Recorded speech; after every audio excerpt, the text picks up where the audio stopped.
Friendship అట్లా bonding మంచిగా ఉండే. ఎందుకో నాకు అనిపించింది పెళ్లి చేసుకుందామనే నాకు ఒక థాట్ వచ్చింది. ఓకే. దాని తర్వాతకి మళ్ళీ ఇంట్లో వాళ్ళని ఇది ఆలోచించలేదు, ఇంట్లో పరిస్థితి గురించి ఆలోచించలే. ఫస్ట్ ఏంటంటే తనని పెళ్లి చేసుకుందాం. నేను అసలు ఐ లవ్ యూ అనే పదం కూడా చెప్పలేదు. పెళ్లి చేసుకుంటావా అని అన్నాను. సడన్లీ ఫోన్ కట్ చేసింది. ఓకే. కట్ చేసి నంబర్ ఎవరు ఇచ్చారు మీకు? నంబరు చెల్లి అనుకుంటా. ఓకే. చెల్లి ఇచ్చింది నంబర్? చెల్లినే ఇచ్చింది. ఓకే. లేదు చెల్లి కాదు, ఇన్స్టాగ్రామ్లో ఫస్ట్. ఓకే. ఇన్స్టాగ్రామ్ నుంచి కాంటాక్ట్ తీసుకున్నా. ఇన్స్టాగ్రామ్లో మెసేజ్ చేసిరా? ఏమని?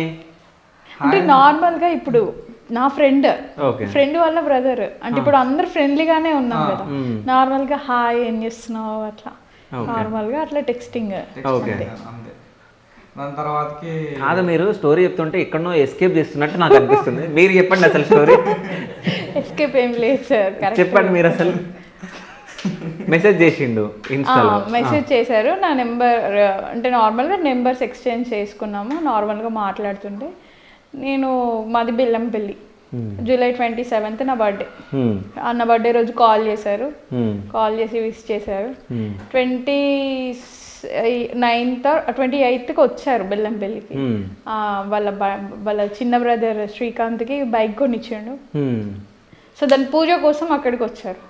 సో ఆ రోజు నా దగ్గరకు వచ్చి మీట్ అయ్యి అంటే నార్మల్గానే కలిసి వెళ్ళారు, మాట్లాడేసి. మాకు స్కూల్ ఉంది మా ఇంటి దగ్గర, ఆ స్కూల్లో ఉంటుండే నేను నార్మల్గా. సార్ వాళ్ళు లేకపోతే నేను చూసుకునేదాన్ని. సో ఆ టైంలో వచ్చి కలిసి వెళ్ళారు.